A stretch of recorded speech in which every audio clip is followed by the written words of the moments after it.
What's good, everybody, and welcome back to the final episode in an entry to Breath of the Wild movement. Now, there won't be many tricks in this video, but the few tricks that are in this video are super powerful and they will affect the game on a super large scale. So let's get right into the video.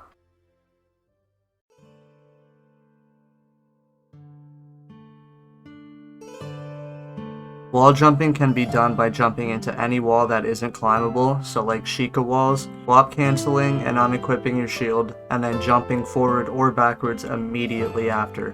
So it has to be one frame after you do this. If you do this right, you should get another jump off the wall, because the game thinks that you're in a grounded state again when you do this.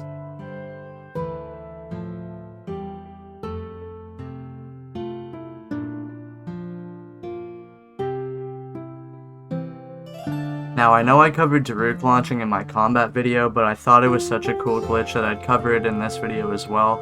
All you have to do is Daruk parry something while walking up a slope. It sounds easy, but the timing is somewhat difficult. And if you Daruk perfect parry while walking up a slope, which is releasing the Daruk perfect parry button or unlocking your camera one frame after parrying something, it should enhance this. And this trick will send you into the air flying, and it's super cool and it looks pretty nice.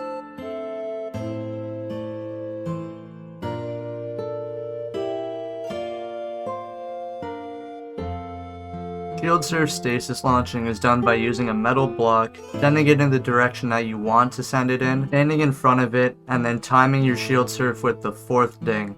I'm going to play an audio example here.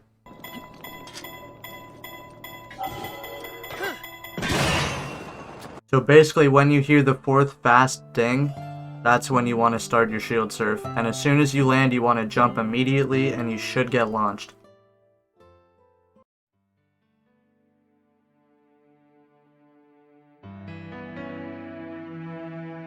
Now, I'm going to be showing you some advanced things that you can do with menu desyncing or menu overloading, as I'm calling it in this video. I know I called it other things in other videos. And quickly to reiterate, the way you perform this trick is by dropping 5 multi-shot bows one after another with electric arrows out in the game world. They have to be held out in Link's hand before you go into the menu. Going into your menu, dropping the bow, and then repeating this process 5 or 6 times. You'll know you've done this right if Link disappears in the inventory and all you see is his weapon, or you just see nothing. To softly disable this so you only see weapons, just put away your bow.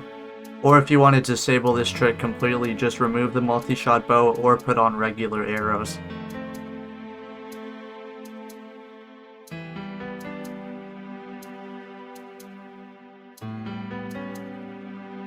If you equip a weapon, desync your menu and equip another weapon. When you go to throw it in the game world, you should throw it, but it won't be consumed in the inventory, which means you just duplicated the item.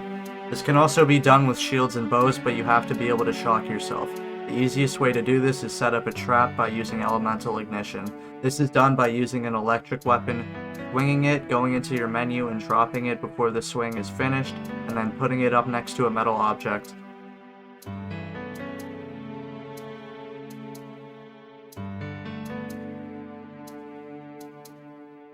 Now, if you do the same thing, but instead of throwing your weapon, if you ground slam the weapon, you can durability transfer. The trick to this is getting a weapon with a high durability out in the game world. So you want to have Link holding a high durability weapon in the game world. For example, I'm using the Boomerang sword in this clip because it has the highest durability of any weapon. Desyncing your menu and equipping a new weapon, and then ground slamming. If you do this correctly, the Boomerang sword won't be damaged, but its durability should be transferred to the new weapon -1 because of the ground slam. You can also do this with shields and bows. Shields are easy, but for bows I recommend you grab an elemental rod because these can help desync your menu even further. And I should mention to never shoot a shock arrow during any of these menu overload glitches because you will soft lock.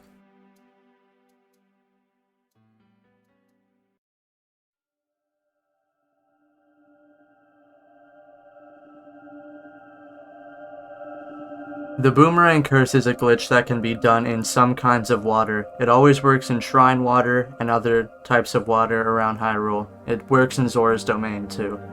You do this by menu desyncing and duplicating around 100 items into a pool of water.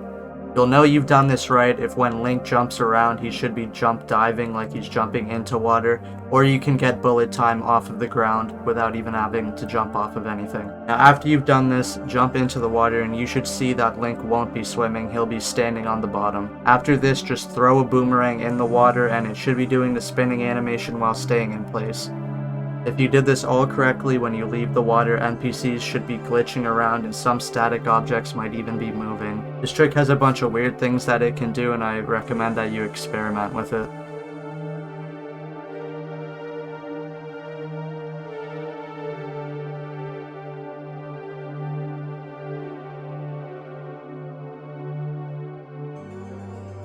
The Hinox Curse is somewhat similar to the Boomerang Curse, except it involves a Hinox.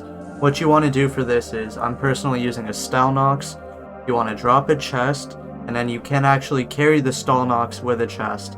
You just want to carry him to a cliff that has a little corner in it, and then pick him up, put him somewhat in the corner, and then drop the chest. If you did this correctly, the Hinox should disappear, and your game should start freaking out. This glitch has a bunch of weird properties, and if you blow Link up or do weird things to Link in this state, it can contort him and you can create a bunch of abominations with this. Basically, you can change Link's body shape with this glitch, as well as messing with the game's physics. I recommend trying this out for sure. And with that, that is going to be the end of this video and the end of this series as a whole. If you had any issues, make sure to check the description below because I have written instructions down there too in case you didn't follow any of my audible instructions. Make sure to watch earlier episodes too if you missed anything, as well as my opposite series I also did for combat glitches. Don't forget to like and subscribe and let me know if you learned anything, and tell me how I did. I wish I could have had an input display for this, so that's my bad, but I should have one in future videos, so don't worry. And I know I missed a few glitches and this video was kind of short. I'm probably going to end up doing an honorable mentions for this video series as well, so keep a lookout for that. And with that being said, thank you guys for watching. I hope you guys learned something from this series, and I hope to see you in the next one. Peace.